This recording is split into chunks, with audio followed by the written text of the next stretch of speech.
चलो भाई, भारत माता की जय। ऐसा मत बोलो मेरी जान। मुसलमान हमेशा आगे रहा। हिंदुस्तान में जब भी मुसीबत आई, हिंदुस्तान में मुसलमान आगे रहा।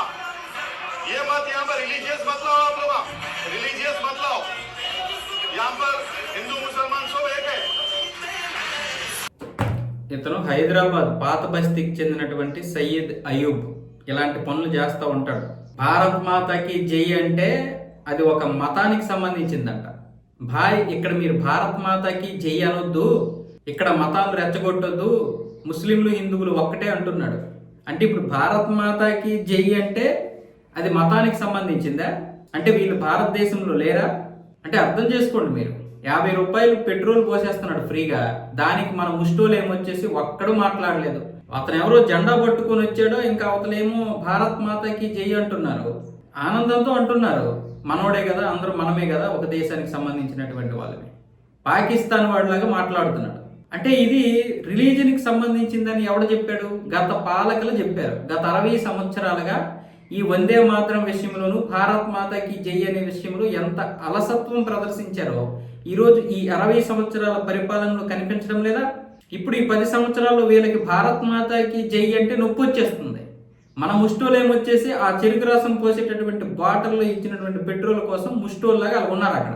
ఏంటి ఇప్పుడు ఆ సంక్షోభంలో ఆ పెట్రోల్ తీసుకోకపోతే వీళ్ళ కొంపలు మునిగిపోతాయి? సిగ్గులేదు కొంచెమైనా? నువ్వు పెట్రోల్ తీసుకొని భారత్ మాతాకి జై అనొద్దంటే మీరు అలాగ ఆగిపోతే నీ తల్లికి నువ్వు అవమానం చేసినట్లు కదా.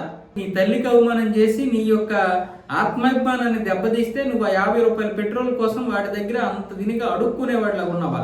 వాడేమొచ్చేసి కావాలని మీ అందరినీ అడుక్కునేవాడిని చేశాడు. సిగ్గు, లజ్జ, మానం, మర్యాద మీకున్నాయా? నేను ఈరోజు అడుగుతున్నాను, మన హిందూ సమాజాన్ని అడుగుతున్నాను. అక్కడ ఉన్న వాళ్ళు ఏమి ముస్లిమ్స్, క్రిస్టియన్స్ మాత్రమే కాదు కదా, అధిక భాగం హిందువులు అయ్యి ఉంటారు. వాడు చెప్పేదానికి మీరందరూ కూడా తలవకూడుతున్నారు. ముస్లింలు ఎప్పుడూ కూడా ఇలాంటి క్రైసిస్ సమయంలో ఆదుకుంటారు. మీరు ఇక్కడ మతం తీసుకురాకండి, హిందువులు ముస్లింలు ఒక్కటే అని చెబుతున్నాడు అతను. అది ఇప్పుడు ఎవరు రెచ్చగొట్టాడు? ఇప్పుడు అక్కడ భారత్ మాతాకి జై అంటే రెచ్చగొట్టినట్లు ఎలా అవుద్ది? నిజంగా అది మతానికి చెందింది అయితే హిందువులు అక్కడ అసలు మాట్లాడగలుగుతారా?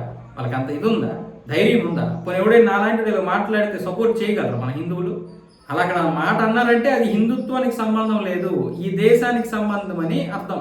దాన్ని కూడా వాడు వ్యతిరేకిస్తున్నాడంటే మన వాళ్ళు కనీసం మాట్లాడలేకపోయారు. భాయ్, ఇది నువ్వు ఎందుకు ఇలా అనుకుంటున్నావు? ఇది మన మతానికి సంబంధించిందని నీకు ఎందుకు అనిపిస్తుంది? నీకు ఇది భారత్ మాతాకి జై అంటే నీకు అలా కనిపిస్తుంది అంటే వందే మాతరం భారత్ మాతాకి జై అంటే గత పాలకులు దీన్ని ఎలాంటి దౌర్భాగ్యమైనటువంటి పరిస్థితికి తీసుకొచ్చారో మీరే ఆలోచించుకోవాలి.